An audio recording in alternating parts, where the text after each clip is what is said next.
말씀 보겠습니다. 마태복음 6장 33절 말씀 함께 보겠습니다. 신약 성경 마태복음 6장 33절을 우리 함께 봉독하도록 하겠습니다. 다 같이 읽겠습니다. 그런즉 너희는 먼저 그의 나라와 그의 의를 구하라. 그리하면 이 모든 것을 너희에게 더하시리라. 아멘. 우리 나용화 목사님 나오셔서 하나님 나라와 그의 의라는 제목으로 말씀 주시겠습니다. 특별히 목사님 나오실 때 우리 너무나 당연하게 우리는 생각하지만 또 목사님 보내주시고 또 귀한 말씀 주시는 우리 하나님께 감사의 박수를 맞이하면서 우리 목사님 뵙도록 하겠습니다.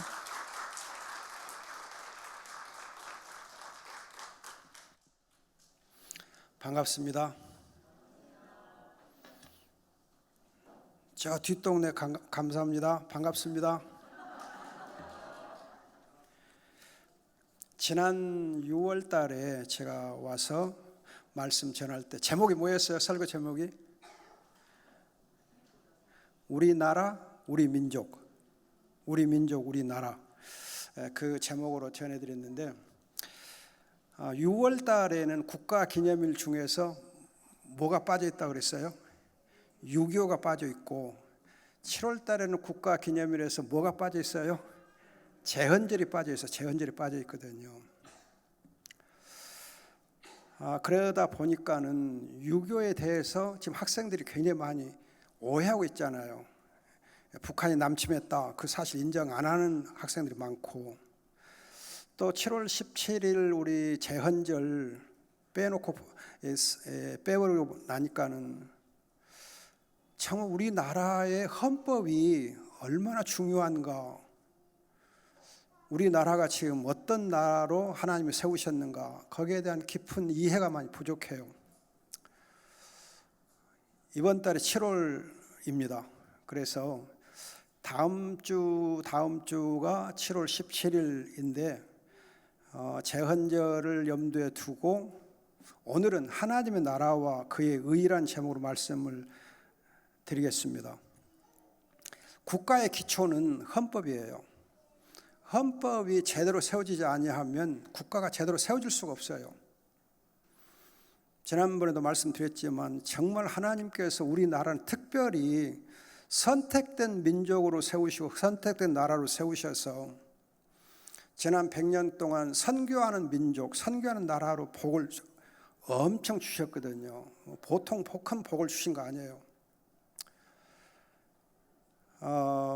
정말 지난 5,000년 동안 한반도로서 우리가 중국의 눈치를 보면서 중국에 의존해서 살아왔고 또 바다가 삼면을 끼고 있다 보니까 일본 쪽에 많은 침탈을 당한 그런 침탈의 역사, 사대주의 역사가 지난 5,000년이었는데 하나님께서 복음이 이 땅에 들어오면서부터는 선교하는 나라, 선교하는 민족으로 세우셔서 중국, 러시아, 일본을 향해서 복음을 힘있게 전하는, 그러면서 지금은 우리나라가 세계에서 손꼽힐 만큼 국가의 위상이 높아졌지 않습니까? 이제는 수출하는 나라, 또 선교하는 나라로 세우셨어요. 그런데 이러한 나라의 기초에 헌법이 이 헌법이 성경에 기초하는 헌법, 또 하나님의 이 주권을 우리가 인정하고 하나님께서 이 땅을 세우셨다고 하는 이 사실에 근거해서 이 나라가 세울 때 기도하고 성경을 이렇게 높이면서 세워졌거든요. 그렇기 때문에 제헌절은 정말 하나님께서 우리에게 좋은 법을 주셔서 이 나라를 자유민주국가로 세우는 것을 기념하기 때문에 이 제헌절이 엄청 중요해요. 그런데 여러분들이 신학적으로 보면은 하나님의 나라를 설명할 때에 하나님 나라의 가장 중요한 요소로 지금까지 신학적으로 어떻게 가르쳐 왔냐면은 주권, 영토, 백성, 이 세 가지 3요소만 가르쳤어요.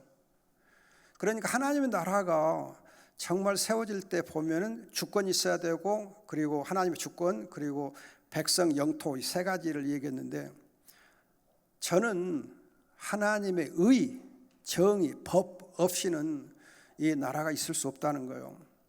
그래서 제가 쓴 책에서는 하나님 나라를 설명할 때 반드시 하나님의 의, 정의를 넣어서 강조합니다.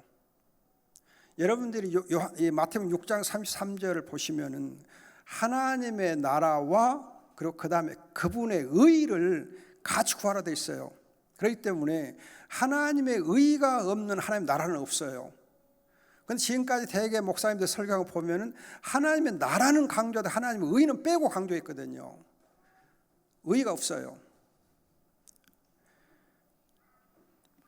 헌법이 없이는 국가가 세워질 수 없는 것처럼 하나님의 이 의, 하나님의 의가 없이는 세워질 수가 없어요.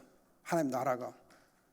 그런 점에서 우리가 지금 하나님 나라가 이 땅에 임하옵소서, 하나님 나라가 이 땅에 임하옵소서 우리가 기도하고 많이 이렇게 관심 갖는데 정말 우리가 구해야 될 하나님의 나라, 우리가 누려야 될 하나님의 나라가 어떤 것인지 이 시간에 말씀을 좀 더 자세하게 드려보도록 하겠습니다. 조금은 어려울 것처럼 보이지만은 설교 어려울 것처럼 보이지만은 굉장히 은혜롭고 쉬운 설교입니다. 쉽게 들으세요.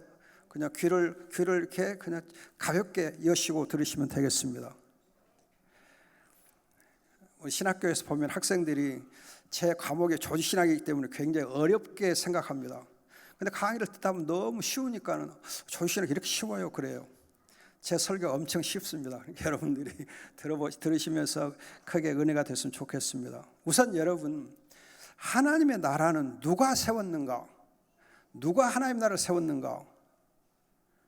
여러분 마태복음 12장 28절 보면은 내가 하나님의 성령을 힘입어서 사탄 마귀를 멸하면 하나님 나라가 이미 너희에게 임하였느니라 그랬잖아요. 이미 임하였느니라.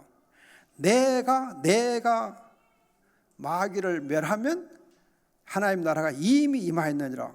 그러면 내가 그렇게 말씀하신 보면 누가 하나님 나라를 이 땅에 임하게 하셨어요? 예수님이. 여러분 하나님의 나라를 세우신 분이 바로 예수님께 세우셨어요. 그래서 여러분 마태복음 5장 3절 보면은 영이 가난한 자들은 행복하다. 이는 하나님 나라가 그들의 것이기 때문이다 말씀하는데 보면 누가 이 말씀 산상설교를 선포하셨어요? 예수님이. 예수님 선포하셨는데 예수님께서 하나님 나라가 그들의 것이 될 것이다. 그들의 것이다 라고 선포하신 분 예수님이거든요. 그럼 예수님께서 하나님 나라를 세우셨기 때문에 그렇게 선포할 수 있는 겁니다. 여러분 히브리서 1장 1절로 3절을 보면 예수님 어떤 분이신가 소개하고 있습니다. 그 위대하신 예수님, 만물의 창조주이시고 영원하신 왕이신 이 예수님께서 하나님 나라를 세우셨어요. 그래서 요한복음 18장 36절 보면 예수님께서 말씀하기를 내 나라는 이 세상에 속한 것이 아니다. 내가 왕이다. 예수님이 자기가 왕이라고 말씀하세요. 왕이신 그분이 자기 나라를 세우셨어요. 그래서 내 나라는 이 세상에 속한 것이 아니다 라고 말씀하십니다. 또 누가복음 17장 21절 보면은 이미 하나님의 나라가 너희 가운데 있느니라 라고 선포하시거든요. 예수님께서 이미 하나님 나라를 세우셨기 때문에 그 하나님 나라가 너희 가운데 있다 그렇게 말씀하실 수 있었던 것입니다. 그럼 하나님 나라 누가 세웠어요? 예수님이. 우리 예수님이 하나님 나라를 세우셨어요. 그럼 여러분 예수님이 우리의 구주시고 우리의 왕이시라고 하면은 그분이 세우신 그 나라는 누구 것이겠어요? 지금 실제로 누가 누릴 수 있는가요? 예수님의 사람들은 우리가 예수님의 사람들은 우리가 그 하나님 나라를 누릴 수가 있는 거예요. 우리 것이 된 거예요. 우리 것이. 예수님이 세우셔서 우리가 그 나라를 누리게 하신 거예요. 그렇기 때문에 방금도 말씀드렸듯이 누가복음 17장 21절에 너희 가운데 이 하나님 나라가 이미 있느니라 말씀하거든요. 여러분 가끔 제가 말씀드린 것 같은데 그 누가복음 17장 21절에 너희 가운데라고 하는 이 표현은 너희 마음속에 있다 그 말 아닙니다. 주의하세요. 너희 마음속에 아니에요. 우리 가운데, 우리가 살고 있는 우리의 현장, 우리의 삶 가운데 지금 하나님 나라가 임해 있다 그거예요. 대한민국 여러분, 대한민국이라는 나라가 우리 마음속에 있습니까? 아니면 우리 생활 속에 있습니까? 우리 백성들 가운데 대한민국에 있는 것처럼 하나님 나라는 하나님의 백성들 우리 가운데 있어요. 우리 가운데. 우리 마음속에 있는 거 아닙니다. 여러분 주의하세요. 지금까지 대부분의 목사님들이 심령천국 그래갖고 우리 마음속에 하나님 나라가 있다 그렇게 해석할 때에 이 누가복음 17장 21절을 인용했는데 그 해석은 엉터리예요. 그 해석 때문에 지금 한국교회가 이렇게 이 모양 돼버린 거예요. 하나님 나라에 대해서. 심령천국 정말 악한 신학이에요. 정말 악한 신학이에요. 제가 정말 신학교에서 신학 강의하면서 이 부분을 엄청 강조해요. 하나님 나라는 우리의 삶 속에 있는 것이지 우리 마음과 그럼 내 영혼 평안에 그러면 끝이냐? 아니라는 거죠. 하나님께서 우리에게 평안을 주시는 것 사실입니다. 그러나 하나님 나라는 내 삶 속에서 우리가 누려야 되는 것이지 내 마음으로 누리고 끝나는 거 아니에요. 내가 실제로 내 삶을 사는 가운데 하나님 나라를 우리가 누려가야 되는 거예요.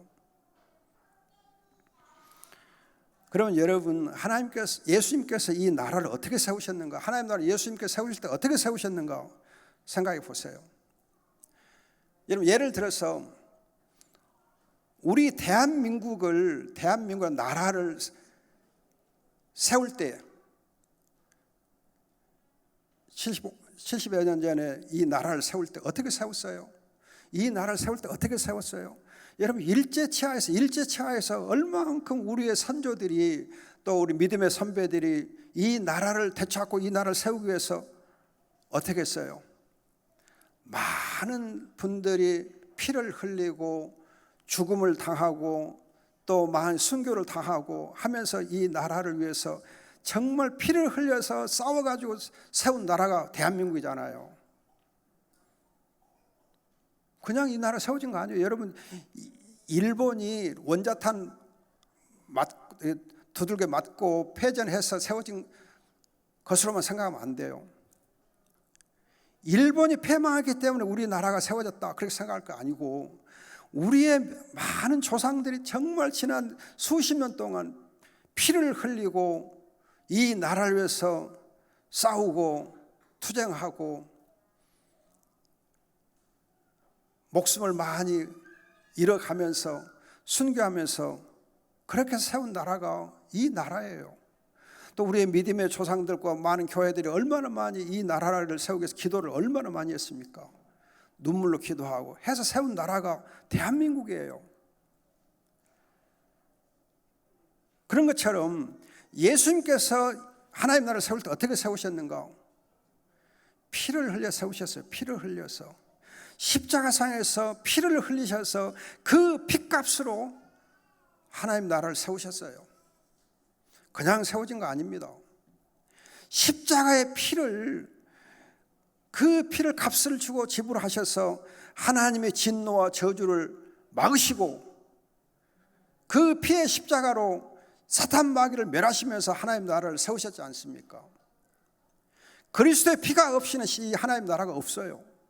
그렇기 때문에 이 하나님의 나라는 정말 우리에게 그 예수님의 흘리신 피로서 사진 하나님 나라이기 때문에 너무너무 귀하고 너무너무 감사하고 너무너무 우리에게는 대단한 것이 하나님 나라예요. 생명처럼 귀한 하나님 나라예요. 대한민국이라는 이 나라가 우리 민족과 백성들에게는 너무너무 귀한 나라인 것처럼 하나님 나라가 예수 그리스도의 피로 값주고 사셨기 때문에 또 그 피로서 정말 이 나라를 세우시고 유지하기 때문에 그 피를 인하여서 하나님 나라는 우리에게 무엇보다 귀하고 대단한 것입니다. 그 피가 이 나라를 세우셨어요. 하나님 나라를 세웠어요. 십자가의 피가 하나님 나라의 정말 원동력이에요. 그리스도의 피를 생각하면 이 하나님 나라가 너무너무 우리에게는 대단한 것입니다. 이 나라를 우리는 정말 귀하게 여기고 이 나라를 그래서 우리가 더 찾고 구하고 누려야 하는 것입니다. 그러면 이 하나님 나라에 기초가 무엇인가? 기초가 무엇인가? 아까 대한민국의 기초가 헌법이라고 말씀드렸듯이 하나님 나라의 기초도 바로 하나님의 법이에요. 그런데 이 법과 관련해서 주의할 거가, 법은 정의와 공의와 공정이 바로 법이에요. 법이 있는 곳에는 정의와 공의와 공정이 같이 가요. 그래서 히브리의 경우에 정의란 단어와 법이란 단어 한 단어예요. 한 단어. 법과 정의가 한 단어예요. 여러분들이 우리나라 지금 법원 있잖아요. 법원 보면은 법원이 정의로 법을 가지고 정의를 세우는 것이 이 법원이잖아요. 그런 것처럼 법과 정의는 한 단어고 같이 가요.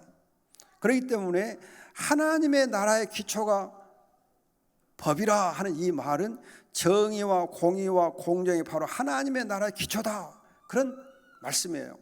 그래서 시편 89편 14절 보면은 공의와 정의가 하나님 나라 주님의 보호자의 기초다, 정의와 공의가 주님의 보호자 하나님 나라의 기초다, 그렇게 말씀하시고, 또 99편 4절 시편 99편 4절에도 왕은 정의를 사랑하시고 공정을 견고히 하십니다.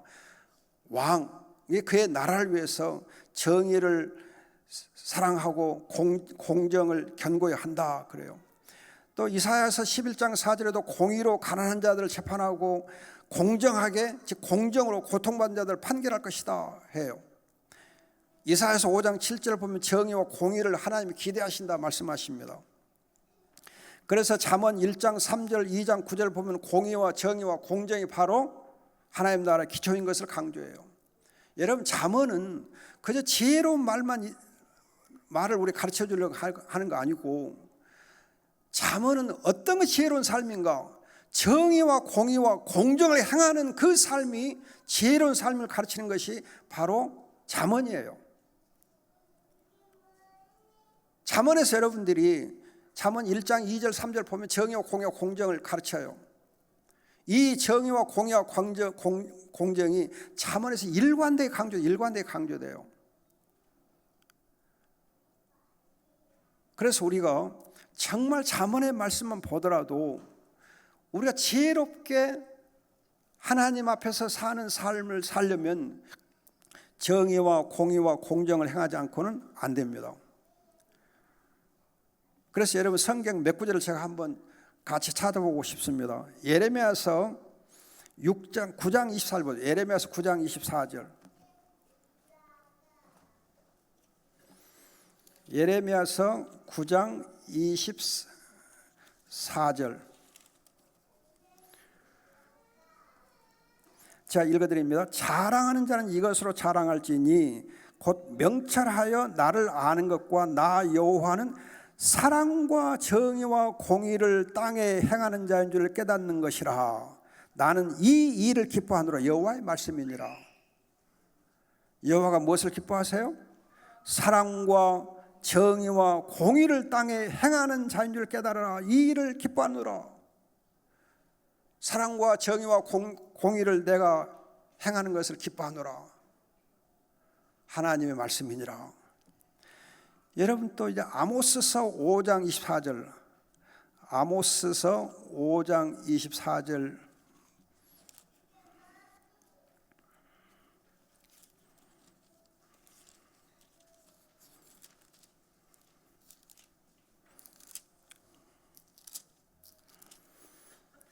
아모스 5장 24절 제가 읽어드립니다.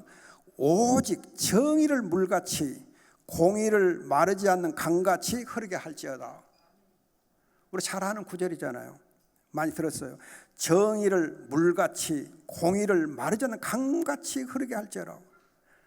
물이 그냥 이렇게 막 흘러가듯이, 물이 흘러가듯이 공의와 정의를 그렇게 자연스럽게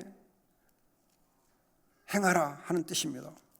또 여러분, 미가서 6장 8절, 미가서 6장 8절 말씀을 보시면은 사람아, 주께서 선한 것이 무엇임을 내게 보이셨나니 여호와께서 네게 구하는 것은 오직 정의를 행하며 인자를 사랑하며 겸손하게 내 하나님과 함께 행하는 것이 아니냐.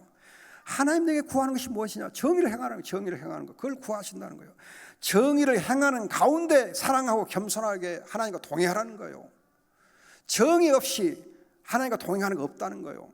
정의 없이 사랑하고 겸손하게 살 수 없다는 거예요.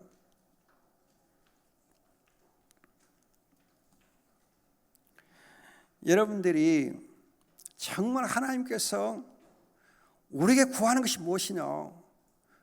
정의와 공의와 공정을 구하면서 그 정의와 공의와 공정을 행하는 가운데 하나님과 겸손하게 행하라는 거예요. 그래서 하나님의 나라의 기초는 정의와 공의와 공정, 이 세 가지예요. 이거 없이는 하나님 나라가 없어요. 따라서 여러분들이 정말 하나님 나라 하고 막 기도하고 하나님 나라에서 많이 말씀하고 거기에 대해서 관심을 많이 갖는데 정의와 공의와 공정이 없는 하나님 나라를 생각하는 것은 그건 맹랑한 거예요. 맹랑한 거예요. 말뿐인 거예요. 말뿐인 거예요. 정의와 공의와 공정이 없는 하나님 나라는 그건 말뿐이에요. 말뿐이에요. 그건 하나님 나라 아니에요. 그렇게 하나님 나라 구해서는 여러분 하나님 나라가 뒤집어져. 안 돼요.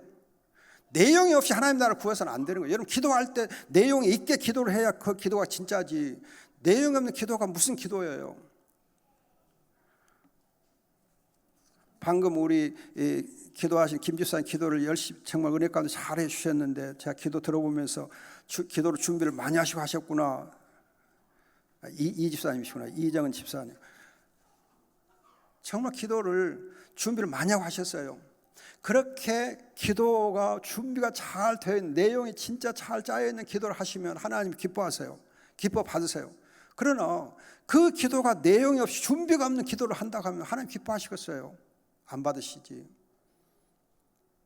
여러분들이 하나님 나라를 구할 때에 말로는 하나님 나라 하면서도 그 하나님의 기초가 되는 정의와 공의와 공정에 대해서 관심이 없이 한다면 그 하나님 나라는 말뿐이에요.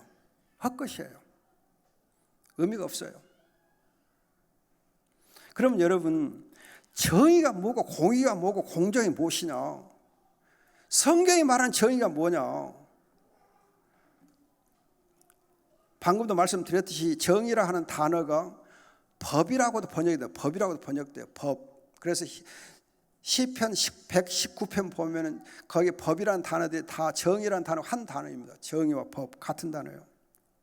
따라서 정의는 법이 요구하는 것, 법이 요구하는 것이 바로 정의예요. 법이 요구하는 것. 그래서 법대로 하나님의 말씀이라는 법대로 옳고 그름을 분별하여 행하는 것이 바로 정의예요. 그래서 정의는 바른 규범, 의로운 행동을 가리켜 정의 그래요. 그래서 정의는 기본적으로 사법적인 성격이 사법적인 사법적인 성격이 있는 게 정의예요. 그래서 정의는 악을 행하는 자에 대해서는 벌을 주고 선을 행하는 것에 대해서는 상을 주어서 법을 이제 범하는 자들에 대한 즉 악을 행하는 자에 대해서는 보복적이고 상을 행하는 자에 대해서는 보상적인 그런 성격을 가지고 있습니다. 옳고 그름을 따라서 행하는 것 그건 정의예요. 무엇이 하나님의 말씀에 따라서 옳은가 그 옳은 걸 따라서 행하면 그게 정의예요.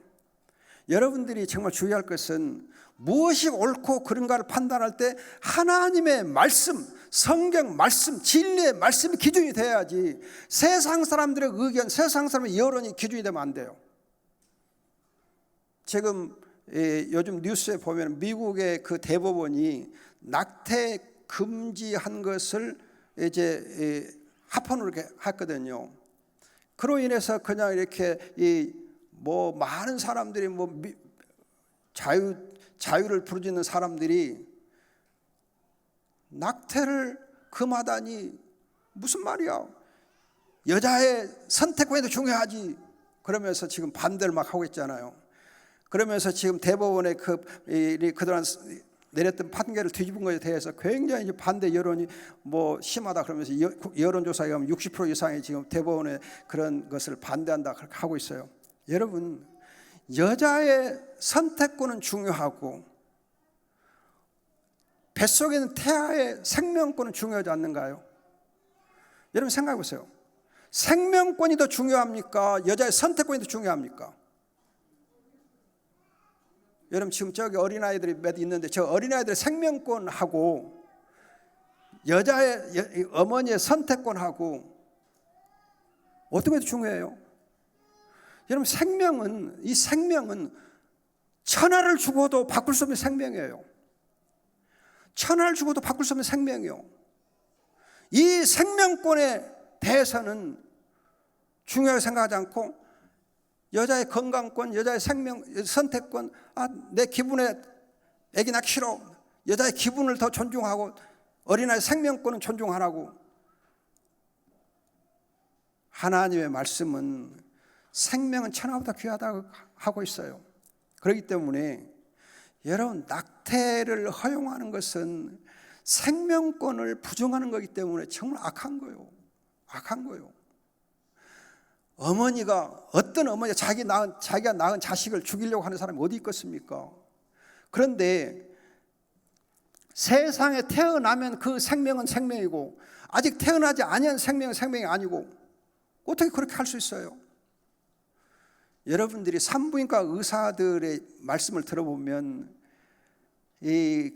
낙태 수술을 할 때에 너무 가슴이 아프다고 그냥 너무 가슴이 아프고 너무 그냥 소름이 끼친다고. 왜냐하면 태중에 있는 어린 아이가 이게 수술하려고 그러면 막 두려워가 벌벌 떨고 그냥 막 애기가 그냥 놀려고 깜짝 놀려고 한대요. 그럼 그 애를 보면서 무지막지하게 이렇게 난도질을 하게 되는데 너무 마음 아프다 그래요. 정말 세상에 절대 할 짓이 아닌 것이 바로 낙태 수술이라고 그러더라고요. 여러분 우리가 정말 하나님의 말씀에 근거해서 선하고 악한 것을 판단해야지 세상 사람들의 생각을 가지고 판단하면 안 돼요. 세상 사람들의 판단을 따라서 우리가 선과 악을 기준으로 삼으면 안 돼요. 오직 하나님의 말씀, 성경 말씀, 예수님의 말씀, 진리의 말씀이 바로 우리의 선악의 판단의 기준이 되어야 돼요. 그런데 여러분 성경이 지금 상대화되다 보니까 성경의 하나님 말씀을 권위를 잃다 보니까 진리의 표준이 지금 사라져버린 거예요. 이 세상이 성경의 절대적인 권위를 인정하지 않다 보니까 진리의 표준이 없어요. 그리고 내 생각에 좋을 대로 판단하는 거예요. 그리고 내 생각에 오르면 그건 진리고 내 생각에 기분 나쁘면 그건 진리가 아니고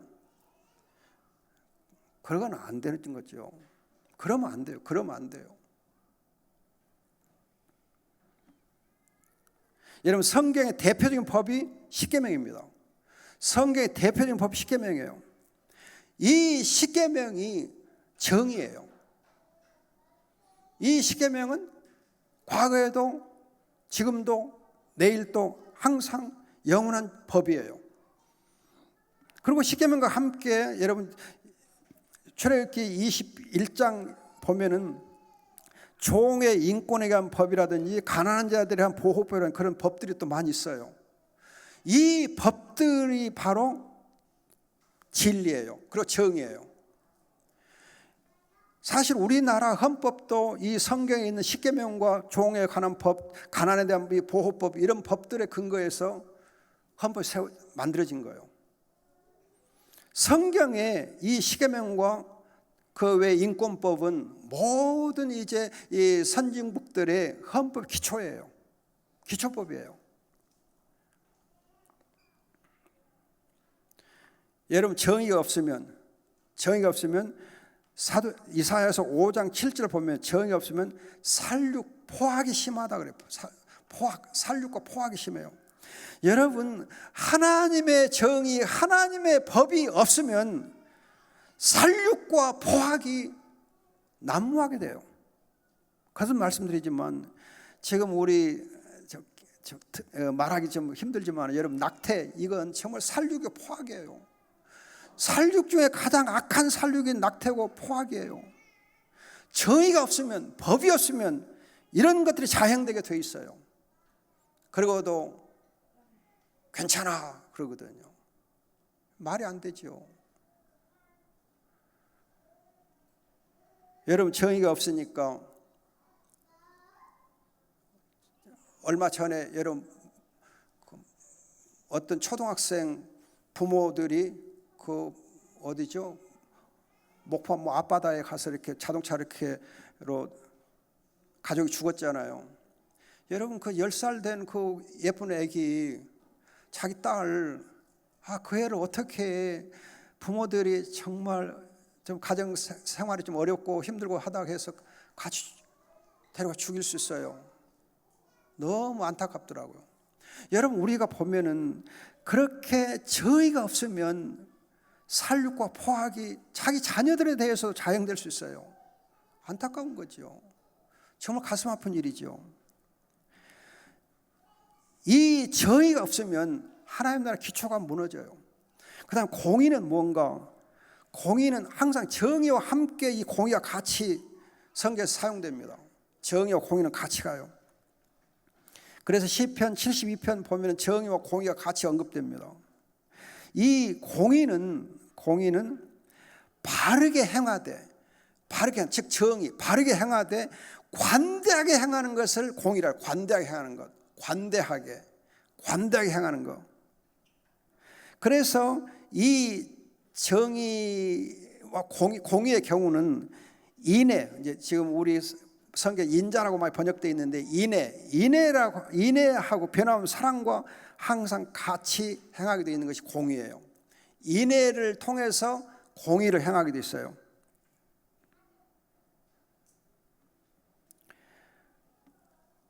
이사야서 5장 7절 보면, 아까 말씀드렸던 이사야서 5장 7절 보면 정의가 없으면 포악이 자행된가 하면은, 공의가 없으면은 울부짖는다. 공의가 없으면 울부짖는다. 관대함이 없으면 사람들 울부짖어요. 그래서 이 공의에 해당되는 이 단어에서 무슨 단어가 나오냐면 칭의, 의롭다 칭하는 단어가 나와요. 의롭다 칭하다. 죄를 용서하고 죄를 이렇게 가려주면서 용서하고 의롭다고 칭해주는 이 칭의라는 단어가 공의에서 나와요. 그렇기 때문에 공의는 죄를 용서하는 것과 관련이 있어요. 관대하게 인애를 베풀어서. 그래서 예수님께서 고린도전서 1장 30절 보면은 예수님 자신이 바로 의라 그래요. 예수님 의이다 그래요. 여러분, 예수님께서 우리의 모든 죄와 모든 저주를 다 짊어지시기 위해서 오셨잖아요. 하나님의 인애하신 그 사랑을 베풀기 위해서 오셨잖아요. 그래서 예수님 자신이 바로 의가 되시는 거예요.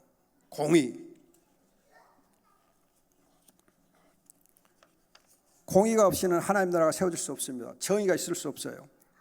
그리고 이제 세 번째 공정인데, 공정은 여러분들이 쉽게 이해하려면 공정의 단어는 이 공정거래란 말을 생각하면 쉬워요. 공정거래. 그 이렇게 이 서로 사업하신 분들이 공정하게 거래한다 하거든요. 공정.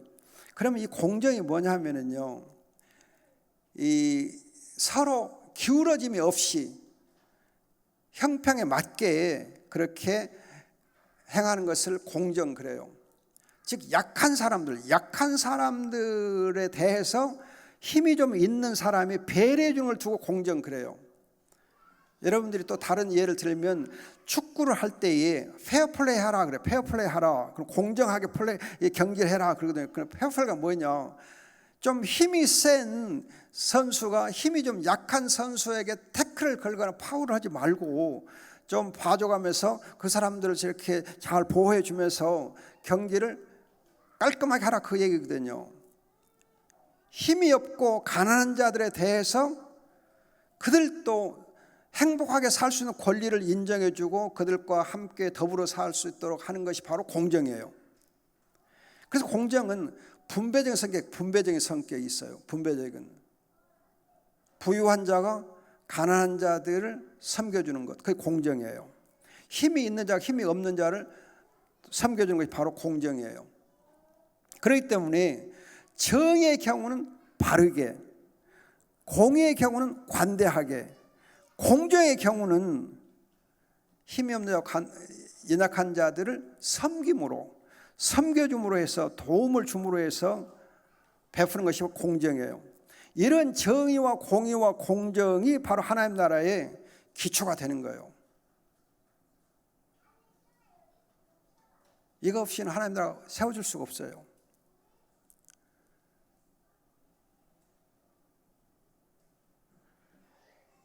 여러분, 하나님 나라 실제적인 걸 수단이 뭔가? 기초가 바로 이 정의와 공정이라면은 하나님 나라 실제적인 수단이 뭔가? 정의와 공의와 공정은 어떤 방식으로 행하게 되어 있는가? 여러분, 미가서 6장 8절은 사랑, 정의, 공의, 사랑이 먼저 나오거든요. 사랑으로 행하라 그래요. 여러분, 사랑으로 정의와 공의, 공정을 행하게 되어 있어요. 그럼 사랑에는 뭐가 있냐? 성경에 나오는 사랑은 뭐가 있느냐? 은혜와 인애와 긍휼, 이 세 가지가 바로 하나님의 사랑이에요. 은혜와 인애와 긍휼. 은혜는 여러분 사실은 감사라는 단어와 은혜라는 단어가 한 단어예요. 은혜와 감사 한 단어예요. 그리고 이제 감사란 단어는 생각하다, 마음에 담다 하는, 마음에 생각하는 것과 생각과 감사가 한 단어예요. think하고 thank가 한 단어예요. 은혜와 감사가 헬라어로는 카리스라고 그러거든요. 카리스가 한 단어예요. 참 보면은 이 성경이나 헬라어의 경우나 영어의 경우에 은혜, 감사, 생각 한 단어인데, 이 은혜는 또 선물이란 말로도 번역이 되고 그래요. 하나님은 정의로우시되 은혜로우세요. 정의로우시되 은혜로우세요. 여러분, 법이 강조하는 것은 정의를 강조하는 것 같은데, 그 정의의 배후에는 은혜가 있어요. 은혜 없는 정의는 없어요. 은혜 없는 정의는 냉정한 독선이 되고 말아요. 여러분, 얼마 전에 아마 뉴스에 나왔던 것 같은데 제가 들었던 얘기인데, 판사님 중에서 소년범 재판을 담당했던 천종호 판사님이라는 분이 계셨어요.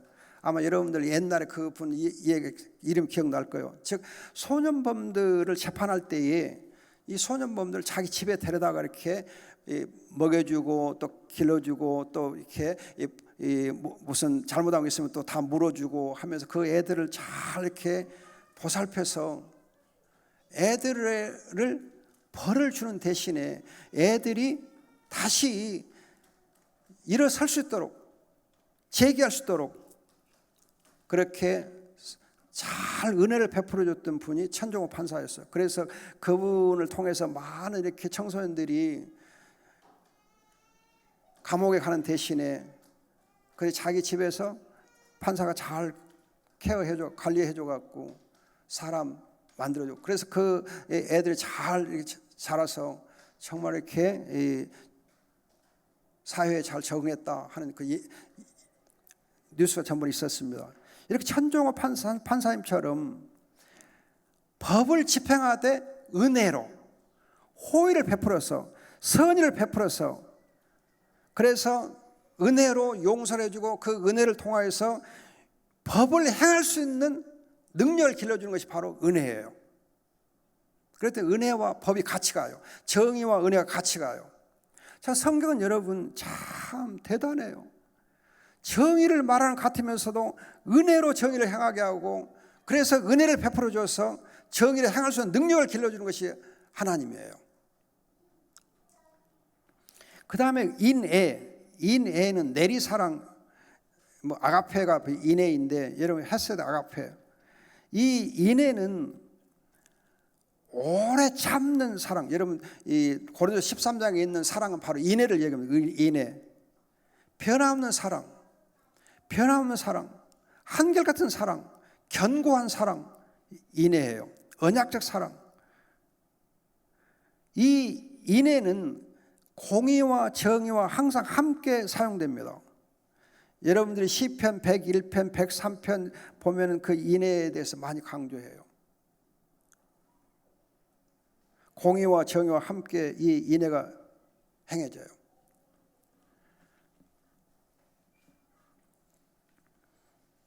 여러분 야곱의 경우 보면 창세기 32장에서 하나님이 내게 베푸신 인애를 내가 감당할 수 없나이다 그래. 인애를 감당할 수 없나이다. 그 야곱 정말 못된 사람이었거든요. 그 못된 야곱을 하나님의 정말 이 믿음의 사람으로 세워질 때 보면 하나님이 인애로 야곱을 사람 되게 만들거든요. 또 여러분 요셉이 감옥에 있을 때 하나님이 인애를 그에 더하사 하나님이 인애를 더하사 그와 함께 하셨다. 요셉이 하나님의 사람으로 정말 구원의 역사에 쓰임받을 수 있었던 것은 하나님 그에게 인애를 더해 주셨기 때문에, 인애를 더해 주셨기 때문에. 인애 없이는 요셉이 요셉 될 수 없었어요. 요셉이 꿈을 가지고 있었지만 그 꿈을 따라서 이렇게 요셉이 정말 하나님과 쓰임 받을 때 하나님이 인애를 더하시고 인애를 더해서 요셉이 하나님께 쓰임 받게 하시는 겁니다. 인애.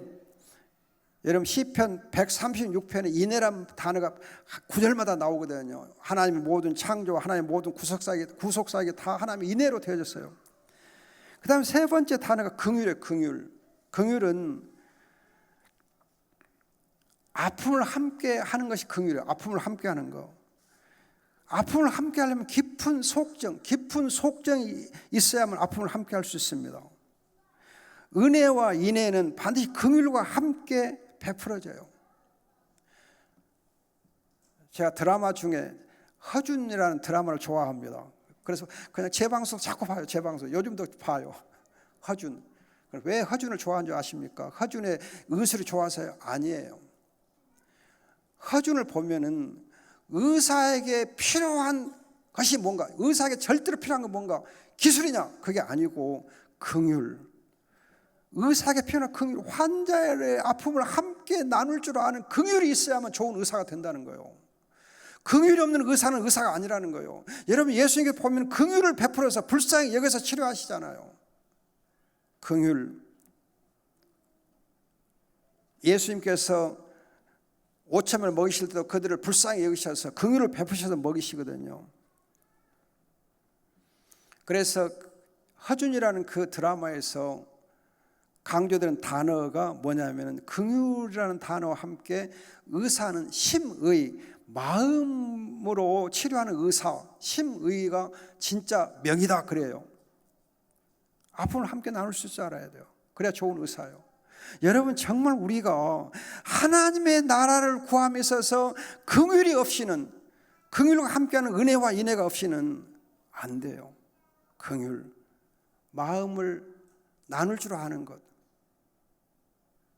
함께 마음을 나누고 아픔을 나눌 줄 아는 것, 마음과 마음이 서로 통할 수 있는 것, 그래야 여러분 하나님 나라가 이루어지는 거예요. 마음과 마음이 통해요. 여러분 이제는 점심 잡수시나요? 교회에서? 주일날 못 잡서요? 이제 언제부터나 먹을 수 있나요? 여러분 점심을 같이 나눠 먹으면요 서로 마음과 마음을 나눌 수 있는 좋은 기회거든요. 식사 교제처럼 좋은 거 없어요. 이 코로나가 여러분 지금 점심을 같이 못 먹게 하고 참 속상해요. 제가 개척한 에덴 동산교회 오세요. 그럼 점심 맛있게 드릴게요. 우리는 지금까지 점심 계속 먹어요. 권사님 한 분하고 집사님 한 분하고 우리 집사람 세 사람이 점심 반찬을 준비하거든요. 그럼 하나 앞에 3개씩만 준비하면 10개예요. 그리고 여러분 우리는 점심 항상 반찬 10가지 이상씩 먹어요. 최고 뷔페예요. 아마 오늘 한 12가지 정도 된 것 같더라고요. 여러분 우리가 함께 정을 나누면서 하나님 나라를 누리는 거예요. 정을 나눠요. 우리 민족은 정으로 사는 민족이거든요. 정을 나눠요. 여러분 제가 오늘 설교를 너무 길게 했네요. 전부 짧게 한다고 뭐라 해서 하다 보니까 길어졌어요. 여러분들이 자동차 운전을 배울 때에 그 운전에 관한 책을 가지고 해야 운전을 쉽게 할 수 있습니까? 쉽게 배울 수 있습니까? 아니면 운전 잘하는 사람을 옆에서 이렇게 보면서 배우면 더 쉽게 배울 수 있어요? 어떻게 해야 더 배우기가 좋은가요? 책으로 해야 잘 배울 수 있어요? 아니면 운전 잘하는 사람한테 코치 받으면서 그 사람하고 같이 운전을 하다 보면 쉽게 배울 수 있어요? 어떤 경우예요? 책이 좋아요? 운전 잘한 모범 운전사한테 배우는 게 좋아요? 책이 좋다는 사람 손 들어보세요.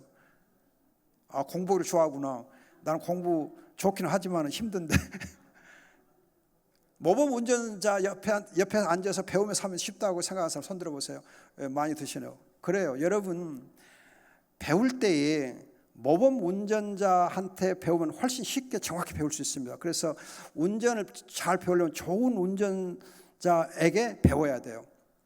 그런 것처럼 우리 하나님의 나라를 이루고 하나님의 나라를 찾고 하나님의 나라를 누리는 데 있어서 잘 할 수 있으려면 하나님 나라를 잘 세웠고 그 하나님 나라를 누렸던 믿음의 선배들을 우리가 배우면 좋아요.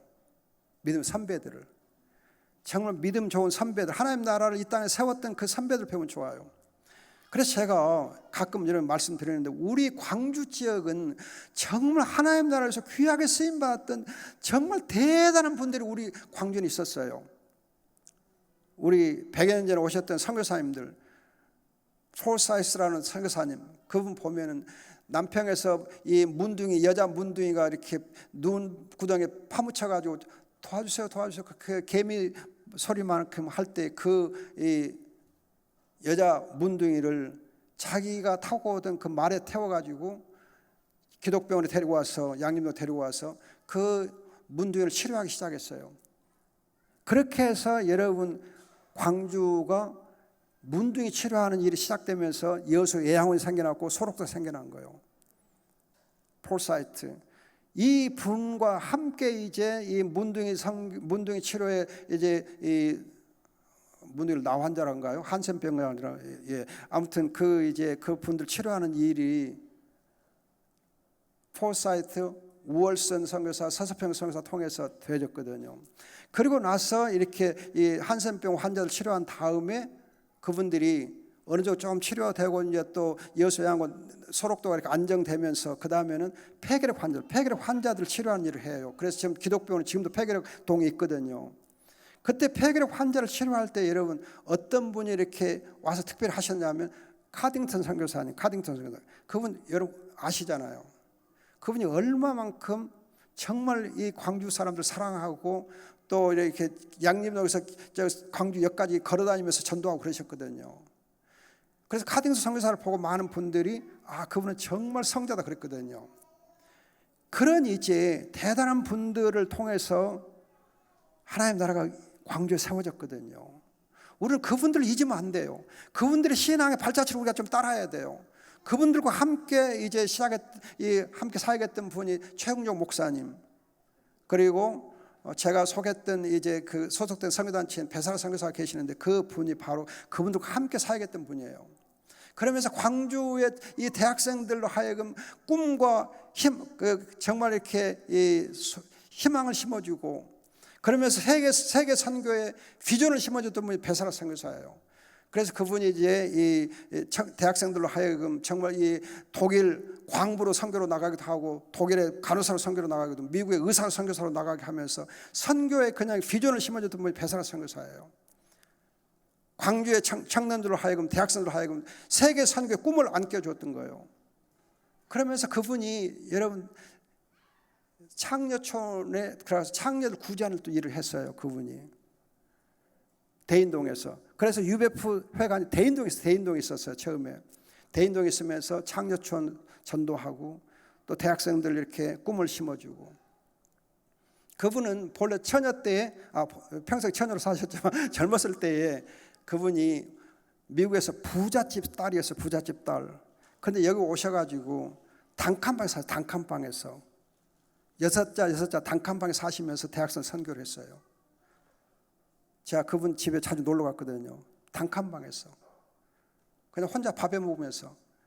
그리고 자기에게 있는 모든 이 후원금은 전부 학생들 이렇게 장학금으로 하고 그 사랑해주고 품어주고 했거든요.